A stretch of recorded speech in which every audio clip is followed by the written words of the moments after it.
Hey guys, it's another Q&A Tuesday from my house. As I mentioned to you in the previous videos, been kind of busy around the office with all this Corona nonsense happening. And a few Tuesdays ago, I didn't tape an episode on time, and I am committed to giving you an episode every Tuesday and Thursday, regardless of what it is. So Sunday, doing this from home. Let's jump right in. The first easy and quick question comes from Lacindu Hasnita, and I hope I pronounced your name correctly. Hi Roman, how are you? Hope your family and everyone who works at LB is doing well. Thank you.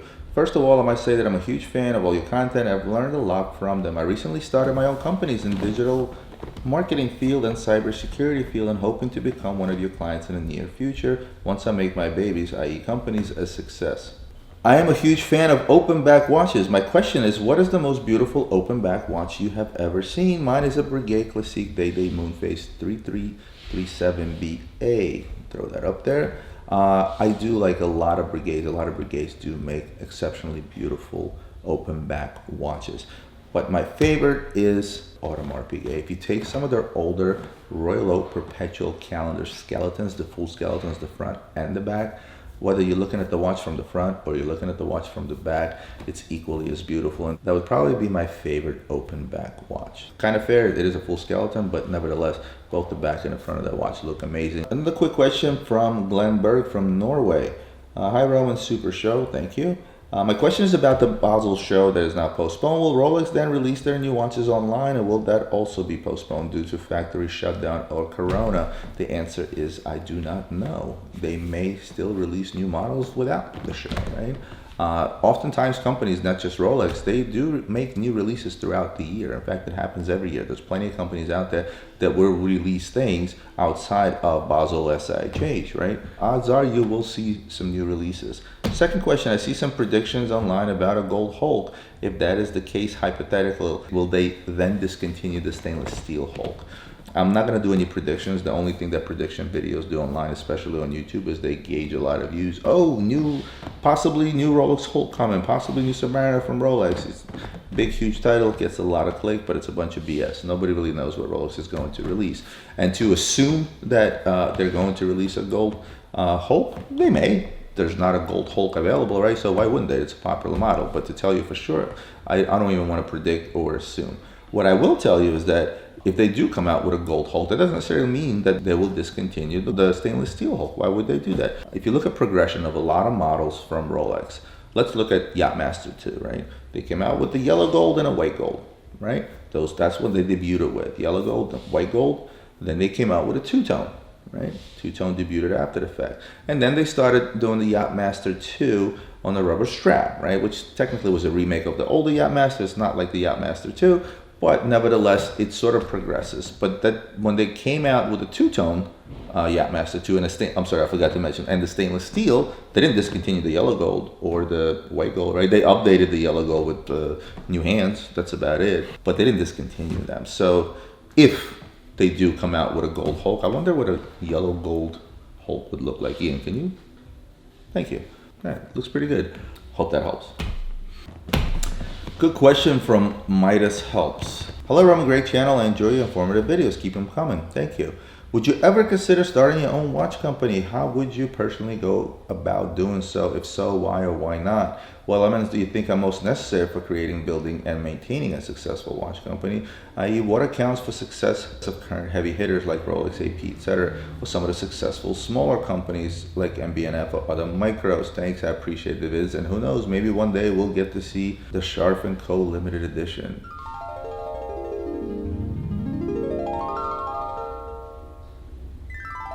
Number one thing that you need to start a watch company today, and I'm speaking a little bit from experience because I did start off a jewelry company, which was successful and unsuccessful in its own right.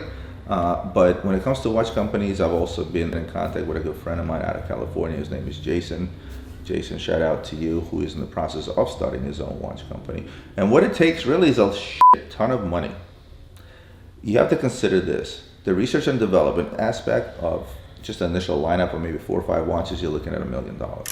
If you're gonna go the route of doing your in-house movements, unless you're a watchmaker yourself, or you're able to get out there and find talented watchmakers to make something new, 9 out of 10 times you're buying movement from other talented watchmakers. For example, like Christophe Claret. Christophe Claret is known for making movements for new companies and even existing companies, right? And again, I'm just using him as an example. If you're going out there and you're looking to purchase these movements, you're now paying a big chunk of money towards that watch to the gentleman that makes the actual watches. You do have to set up some sort of a production in-house, and that production in-house is going to involve making the cases, making the straps, making all the accessories for the watches, the boxes and everything else, right? So that's another big heavy-duty investment into that. And again, nobody's sitting there making these things by hand anymore, right? And when you say things like, maintaining a successful watch company, like what accounts for success of current heavy hitters like Rolex and AP, how about how long they have been around? It is, if you're going to open up a watch company, say, I'm going to compete with Rolex and AP, you won't. It's going to take you years to do so, right? Unless something miraculous happens and all of a sudden you become super hot and super popular, or you just pay a bunch of influential people to wear your watches, which again becomes cost prohibitive. But for the most part, I'm going to go back to what I said. It's a shit ton of money. But that $1 million is just the tip of the iceberg, because then you need millions upon millions upon millions to market this stuff.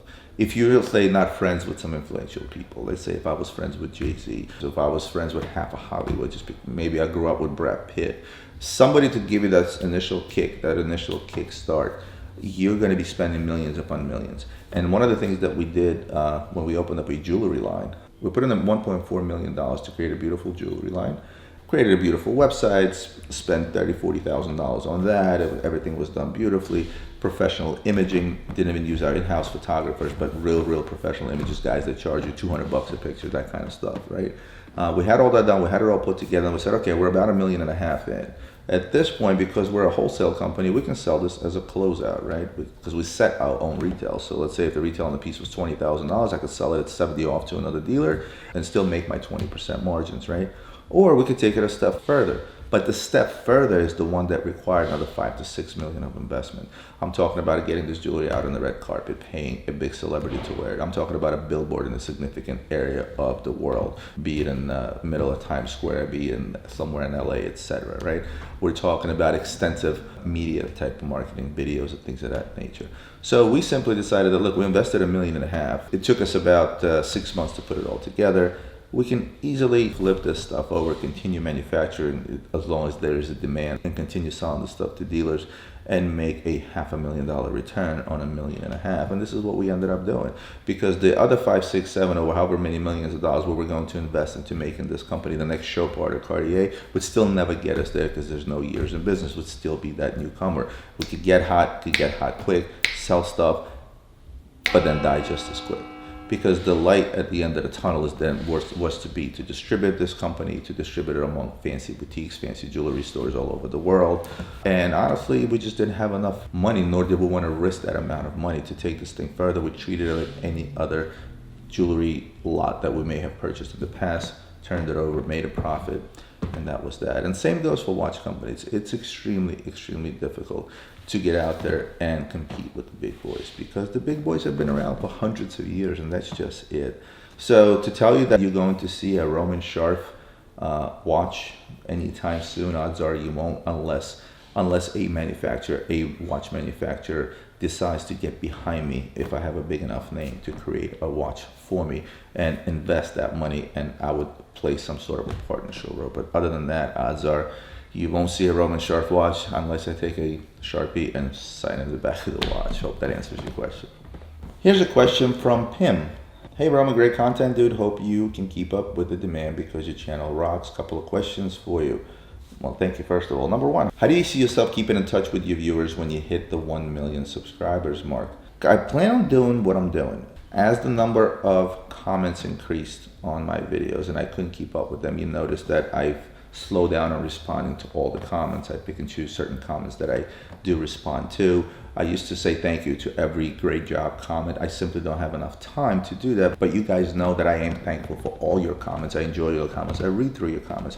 As far as emails are concerned, I find myself in email jail often, because now I'm asking you guys to email these questions so they don't get lost among the comments. So what do I end up doing? I end up sort of sifting through some of these questions, and the ones that I feel I've answered in the past, I will not answer. And the ones that I think I may air in the future, you'll usually get a response from me. We'll try to air as soon as I can. And again, I do my best to try to air as many questions as I can. Of course, at 1 million subscribers, it will become next to impossible to do, but I'm still going to use the same exact approach. I'm going to respond, I'm going to read, and I'm going to email and put stuff on the show as my time permits. Remember, guys, at the end of the day, I'm still a guy that runs luxurybazaar.com, and this is not my only responsibility, but I love doing this, so it's all going to be relative to what I get. What I did do, and I mentioned this in the past, is I did take on an assistant. They can in the very least go through spam emails. They can in the very least go through emails that require my attention. Every day I get 30 to 40 emails, you guys requesting watches that you want to purchase. What do? I reply, but then I instill the help of my sales department, which I'm lucky to have, because I couldn't possibly even answer every watch purchase inquiry. I just wouldn't have enough time a day to do so. Look, if I get to 1 million, God willing, I get to 1 million subscribers, then, and I have to have 2 or 3 assistants helping me out with my YouTube channel, that's what's going to happen. You're not going to see me put my nose up in the air and turn off commenting or turn off the ability, like a lot of these YouTubers that I watch, right? Casey Neistat, I made the Aruba video in the style of his. He's one of my favorite YouTubers. When I try to actually get a hold of the guy, I can't really add him at Twitter. I can't really message him on Twitter. I can't email him. There's really no email. There's some sort of a business email that goes probably to an inbox where Casey never really sees it. Every single email you guys send, it goes to my inbox, right? And it will continue doing so. Yes, my assistant is copied on it, but I'm still seeing everything that you're commenting and everything that you're emailing. You're never going to see my head get big to where I forget who got me here, because one of the things I pride myself in is by having almost 28,000 subscribers, is that a lot of my videos get up in views to almost my subscriber count, right?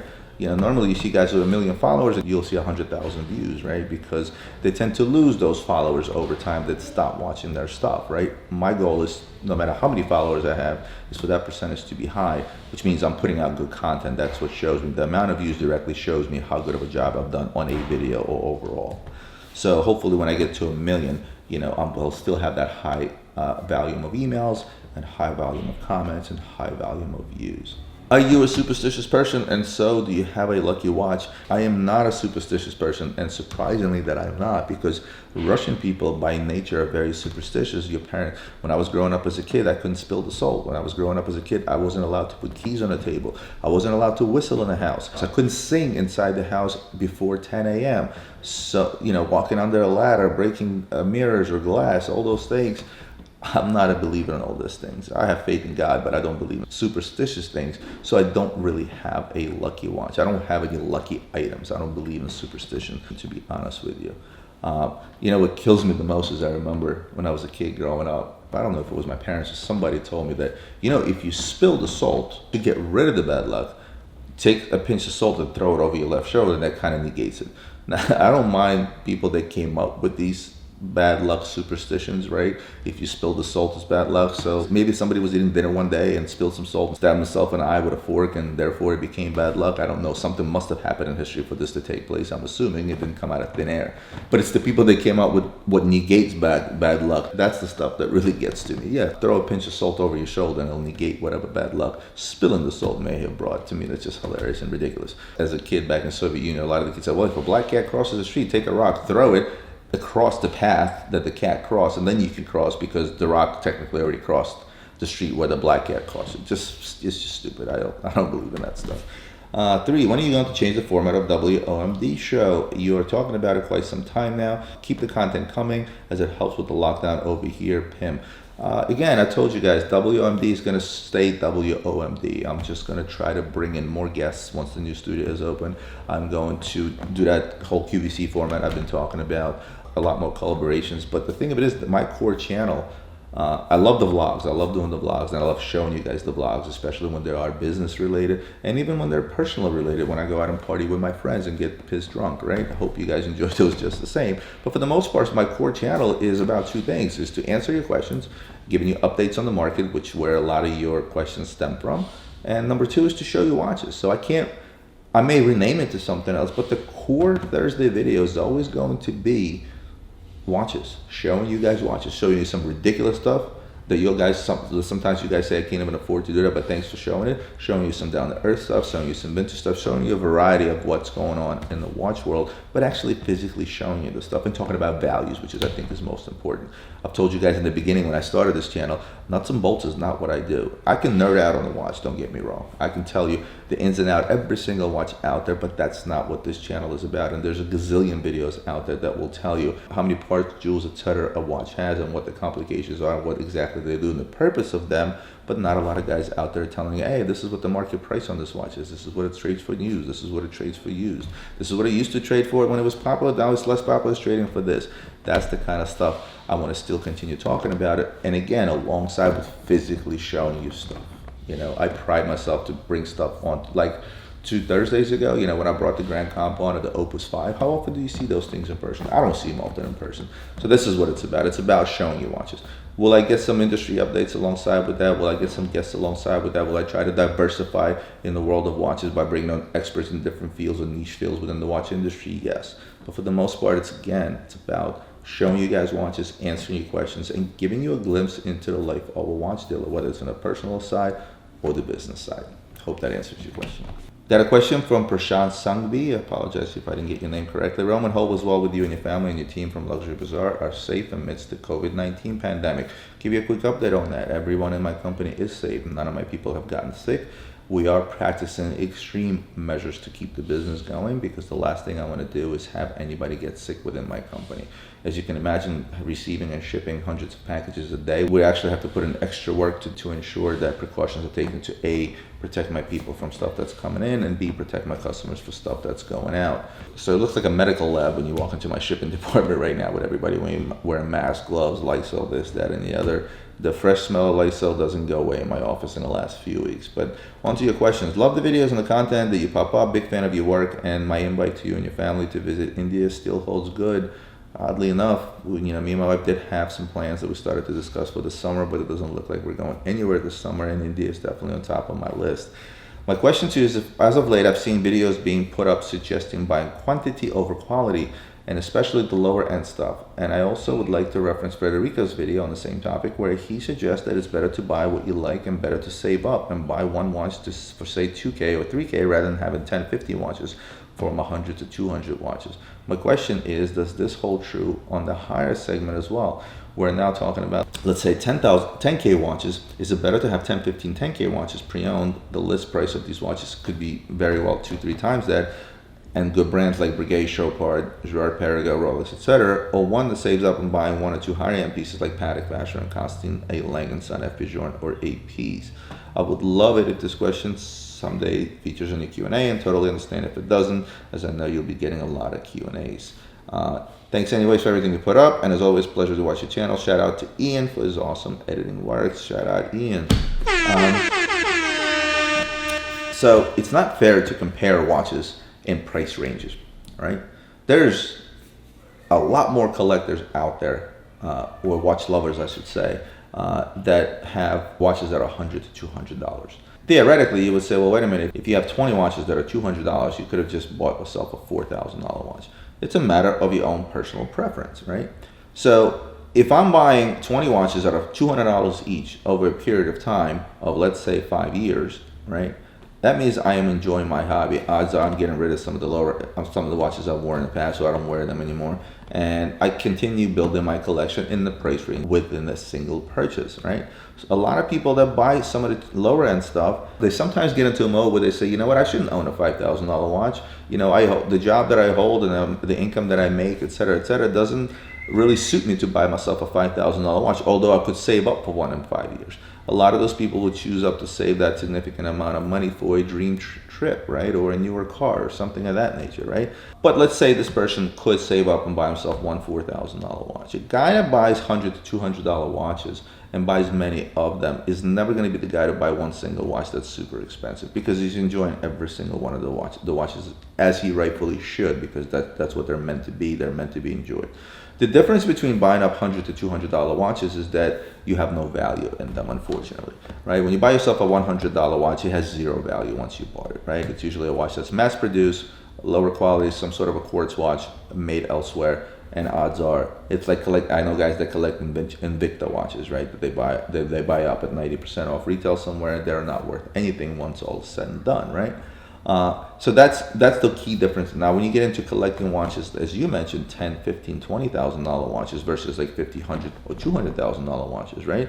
This is where you still have some sort of value left in those watches, even though they're not an investment, and most watches will go down in value. But for the most part, if you bought yourself $10, $15,000 watches at $150,000 total, worst case scenario, they'll be worth half of what you pay, but there'll still be a big value there and a tradable value that you could trade in towards something else. As far as having one big expensive watch versus a bunch of less expensive watches, regardless of what the price range may be, at the end of the day, it's a personal preference. Me personally, I would rather if I'm buying myself $10,000, $15,000 watches and I'm spending $300,000, let's say, I would rather have 10, 15 different watches than one big watch for $300,000. Of course, I wish to have watches, no price ranges, etc., but I too buy things within the price range that I can afford, and I don't go crazy, right? Because I have other priorities. So there is no answer to your question per se, because it is a matter of personal preference. I did, however, in the past seen a lot of guys work up to that more expensive watch over time, but it's the same concept. It's, do I wait 4 or 5 years, collect $5,000 and buy myself one $5,000 watch, or do I buy myself 20 watches at $250 a piece over the 5 years and have 20 of those cheaper watches, right? Because what these guys normally, they'll buy themselves a $5,000 watch. A year or so down the line, or 2 years down the line, they find themselves being able to afford a $10,000 watch. They'll trade that watch in, lose a little bit of money on that, buy a $10,000 watch. And they'll do that throughout years until they get to a $40,000, $50,000, $100,000 watch even. But keep in mind, all throughout, financially, it would make more sense to wait 7 years and buy a $100,000 watch than continually buy watches throughout the 7 years, continue trading them up and losing money on the other ones, because that $100,000 watch in 7 years most likely ended up costing this gentleman $120,000 to $130,000 due to the losses he took on the other ones that he was trading up. Kind of like cars, right? You go buy a car, you got to trade up, you lose money on this one, but you get a newer car. So this is a question, once again, you have to ask yourself. I'm a big fan of, having diversity, more watches, different price ranges and things of that nature. If I can afford to splurge on an expensive toy today, right, I'm not going to plan ahead and say, I'm not going to splurge on this expensive toy today, but because in 5 years I'm going to have a much more expensive toy that I really, really want because it's a lot more expensive, right? I tend to live day by day and enjoy the day and enjoy the moment, and that would be my advice to you. Question from Emmanuel Dupont from Germany. Really appreciate honest words in the current time. Some other players try to talk the prices down and pretend that the prices are stable. I like the no bullshit approach and always look forward to your new videos. It's a nifty thing. Some of the stuff is staying surprisingly stable. Some of the hotter stuff, it's a lot of stuff dropped in price, but there is some stuff that's actually holding due to the lack of inventory. I don't know what's going to happen in a couple of more months if more inventory becomes available, but there are still some things that are holding well. Actually, a customer called me today on a yellow gold Daytona with the green dial, the John Mayer watch, right? Watch that was trading in the hot market $45,000 to $48,000. I made a few calls. The market is dry. I found one piece available in Asia. My cost was $45,000. So it's like, it's weird, Now, if this guy next week may need money, he'll probably take an offer on the watch. But for the most part, some of the hot stuff is actually surprisingly holding well. But that's not what this question is about. What is your take on Tudor versus Rolex? The Tudor in-house movements make a great impression, and the lineup is looking increasingly like vintage Rolexes. I know, I like that actually. I talked about Tudor's new model when I was reviewing Basel last year. I love the vintage look. But anyway, the overall value proportion seems very appealing. Do you expect Tudor to move up more upmarket and cover the space up around 10,000 and thus pushing Rolex up again? Seems to me that the former two-watch position of the Rolex Submariner has been taken by the Tudor Black Bay 58, and the Submariner has moved on to a luxury item. With some of the Tudor models now facing waiting lists and people becoming more aware of them, do you expect the brands to increase in popularity? Well, it's funny you asked this question. I do get a lot of food for thought, I should say, and knowledge from you guys just the same by asking these type of. I never actually thought of Tudor as a vehicle to move Rolex up. I don't know if I agree or disagree with that. I'll be honest with you, I have to think about it for a minute. But it is an interesting take. I've always said one thing about Tudor versus Rolex. Tudor is that other cheaper Rolex, right? But in reality, high quality watches, good looking watches, with a big name behind them. At the end of the day, everybody knows that Tudor is still Rolex. But the issue is with human mentality, right? There used to be a time in the world where American cars were it, right? And now we live in the world where German cars are it for the most part, right? And if you want to talk about exotic Italians and things of that nature, obviously. But if you're talking about regular cars, driving a run-of-the-mill Mercedes versus a run-of-the-mill Ford, right, or Chevrolet. Although American cars are somewhat making a comeback, right, but for the most part right now, and again, I'm not talking about super cars or super expensive cars or super cheap cars, but sort of right down the middle, you take a middle tier BMW, middle tier Mercedes, a middle tier Audi. For the most part, 9 out of 10 people will choose a Mercedes versus, let's say, that of a Ford or a Chevrolet. Are you filming? Yes, I am. What are you filming? Q&A. Q&A? Yes. Let's see. Marcus, who wants to be in the next video? Will, you want to be in the next video? You're on the video, you can talk. What's up, YouTube? You can go now. So, same kind of goes with brand name recognition between Tudor and Rolex. The mental block, and most people will prefer them reaching towards Rolex rather than Tudor. Although Tudor is now creating their own sort of a cult following, as you said, with some of the waiting lists and some of the models. A lot of the people are reaching out for these Tudors, and they're not cheap anymore. Now, again, you gave me a lot of good food for thought, and I can't honestly give you an answer off the top of my head whether I feel that Tudor is that vehicle driving Rolex prices up and sort of pushing them up. I mean, the only proof to that would probably be if Rolex did something outside of Rolex and Tudor and opened up a line that's even lower, sort of pushing both of them up, to see how that would certainly prove to me that this is a vehicle. But for the most part, again, Rolex is Rolex, Tudor is Tudor, it's that cheaper Rolex, and that's the mental block that people can't get through. It's the same mental block I tell people when I tell people buy what you like first and foremost, and yet people want to spend stupid amounts of money for a plain Jane Patek Aquanaut, right? Just because it is a Patek Aquanaut. If you were to put IWC onto that thing, or Jaeger or any other brand, people wouldn't even look at watches. But it's the hype, it's the popularity, it's the status that goes alongside of driving a Mercedes versus a Chevrolet, right? I had that mental block for a long time until I went and bought my last car. I went from a Mercedes to a Lincoln. Granted, Lincoln is a top-of-the-line luxury SUV from an American-made company, but I too had a mental block for a while because it's that prestige symbol. Oh, I'm driving a Mercedes, not a Lincoln, right? Even though I got to tell you, my Navigator is a freaking lazy boy on wheels. I love that car. It's so comfortable to drive. And last but not least, do I expect the brand to increase in popularity? It already has increased in popularity. Think back 5 years, think back 10 years, right? Seemingly a short amount of time for the watch industry.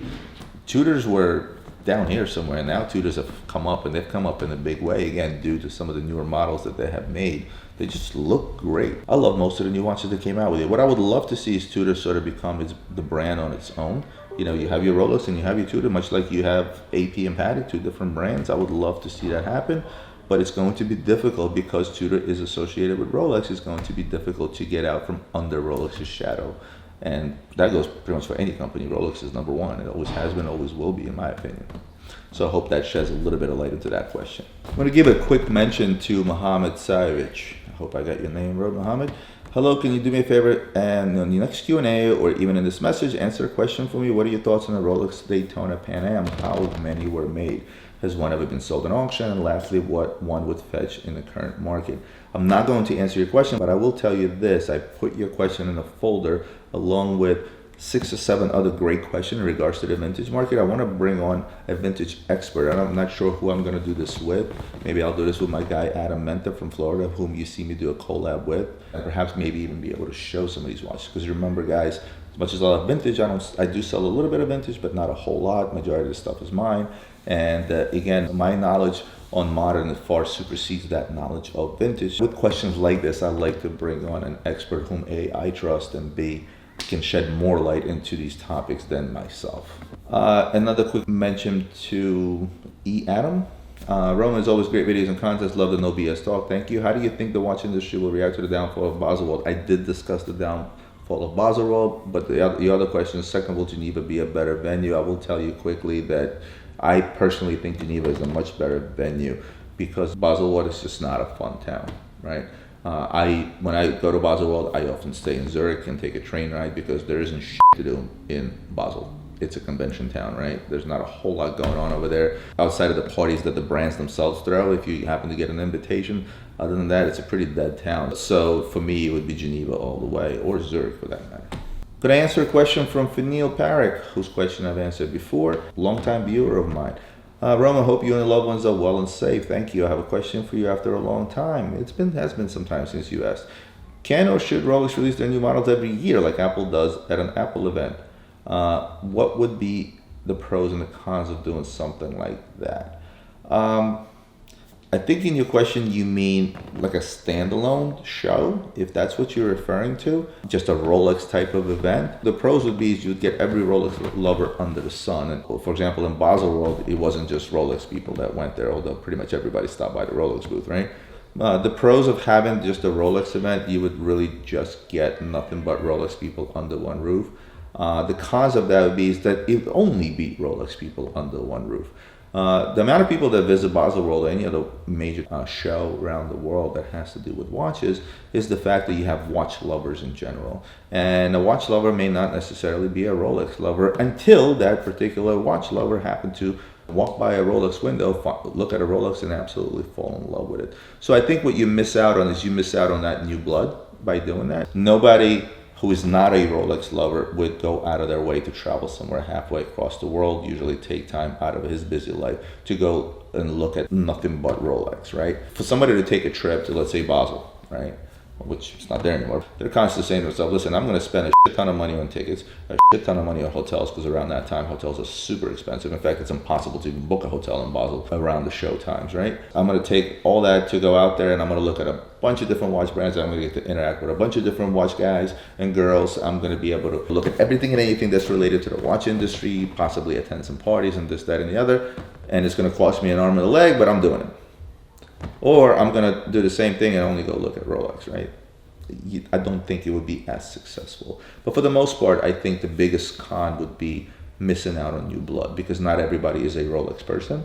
And for those that are not Rolex people, if they happen to be in Basel and they happen to have stopped by the Rolex booth, which everybody does, they may become a Rolex person. So that's really the biggest thing you have to consider. Again, assuming I understood your question correctly. Hope that helps, Vanilla, and it was good to hear from you. Got a question from Nitin Purit. Again, Nitin, I apologize if I'm angling your name. I'm terrible with this stuff. I'm an immigrant myself, so don't shoot me. Roman channel, one of the best watch channels I've seen so far. I really love the information shared by you. Thank you for being so transparent and sharing the knowledge, especially for an amateur novice like me. Thank you. Really love the way you opened your pitch on Tuesday by shooting on the board behind you and the old kind of for a few dollars more music. That's really cool. I gotta give credit to Ian on that. That was all his idea. 3 questions. Which is one of the most affordable tourbillon on the market? Something which is well respected and also won't dip more than 20 to 25% in value in case I ever go broke and have to sell it. Hope that day doesn't come. And I'm not even considering those cheap Chinese ones. Okay, so you're talking about a tourbillon from major brand manufacturer. I've told you numerous times, pretty much every tourbillon out there is going to lose value due to the expensive nature it has to begin with. Not a lot of people out there are able to afford tourbillons, which sometimes get into $100,000, $200,000, $300,000, even $500,000 in price, right? So therefore, keeping value on some of the higher end pieces is extremely difficult because they're so expensive to begin with, and not a lot of guys out there are willing to drop that kind of money on a tourbillon. As far as most affordable tourbillon, it's a tourbillon within the price range that you can afford. The rule of thumb is there's going to be a lot more deals on tourbillons from a lesser known brand or less popular brand than there are going to be deals from some of the bigger boys. But even some of the bigger boys like AP, my favorite brand, you can always find deals on a tourbillon. Today, the older Royal Oak tourbillons, the 45mm tourbillon chronos, the rose gold you can pick up around 80 grand. We used to be over 100, and the stainless steel ones you can pick up as cheap as $65,000, even $60,000 today, right? But then again, it's an older watch, so it's like, oh well, I would like to get the newer stuff. Well, if you're going to get the newer stuff like the Royal Oak tourbillon, you're spending 100, right? So it's sort of a catch-22. The most affordable tourbillon is a tourbillon that you can afford or willing to spend money on. But as a rule of thumb, you go for some of the lesser known brands or less popular brands, like let's say there's DeWitt tourbillons that you can pick up, like 70 off, even cheaper. Some of the older Harry Winston tourbillons are out there floating around for $30,000, $35,000.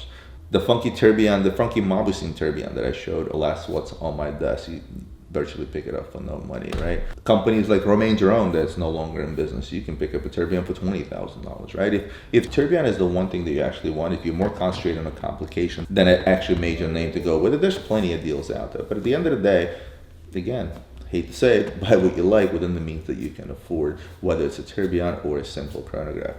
Number 2, also generally, what is the cost of getting the average luxury watch repaired, i.e. Rolex and IWC, Portofino, etc. Rule of thumb is the less complicated the watch is, the cheaper it is to get repaired. And again, I'm talking about what I do when I get out to local watchmakers to repair and service my watches for me, right? There's no price range per brand per se. It's really how complicated and what's wrong with the watch. And even watches that are comfortable, more plain Jane, like a Sub or a Portofino. Again, it really depends on what's wrong with the watch and what's involved and what you've done with the watch. I mean, if you're somebody that happened to have dropped their watch off the balcony, believe me, a Rolex will be much better off and easier to repair than a Portofino, because Rolex happens to be a more durable watch. So it's very hard to generalize cost of repair. It really depends on the watch and what's wrong with the watch. 10 years after which the watch should be serviced, I just talked about this. I have a Rolex that's 45 years old. I haven't serviced it in over 10 years and it still ticks, so go figure, right? So I always tell my clients the same thing. When your watch stops working, service it. Just because it stopped working doesn't do any worse to that particular watch if you were to have it serviced every few years and spend an arm and a leg. And last, also, if you give you approximate expense to repair a typical operational cost like sapphire glass broken, someone dropped it, or getting chips, scratches, buffing costs, any other typical daily challenge which we face like water seeps in vintage watches, etc., and their remedies. This will help when we can learn from others' mistakes. Well, this is where an issue comes in. The sapphire glass broken, the sapphire itself is not expensive, the part I mean, right? Pretty much across all watches, you're not going to spend more than a few $100s to have a crystal replaced, right? However, the bigger issue is that if that crystal breaks and the chips of that crystal make it into the movement, that can create tremendous damage that may not be visible from the very beginning. A tiny little piece of crystal makes it into a movement, it will slowly start to grind the wheels off, and that's considered to be major damage, and that can get really, really expensive. I always tell people, if your crystal ever breaks and those pieces make it inside the movement, stop wearing the watch immediately. Don't wind it anymore. In fact, do the best you can not to even move the watch so it doesn't keep on running if it's an automatic, and get it into service right away, because with the tiny little chips of crystal that can make it inside that movement, they can do more damage. They can do so much damage that you may need really, really extensive repairs, and that will get really expensive and really, really fast. As far as scratches and buffing and things of that nature, I've told you guys, anywhere from $200 to $300. And don't forget that if you get a scratch on your crystal, that can also be polished. There are some crystals out there that have that anti-glare film placed on it. Those you cannot polish without taking that anti-glare film off. But for the most part, all crystals can be polished. In the vintage stuff, those plastic crystals, there's this thing, what the hell is it called? Cameron showed it in one of his videos. I forget the name of it, but it actually literally buffers your acrylic crystal to a point where it looks like it's brand spanking new.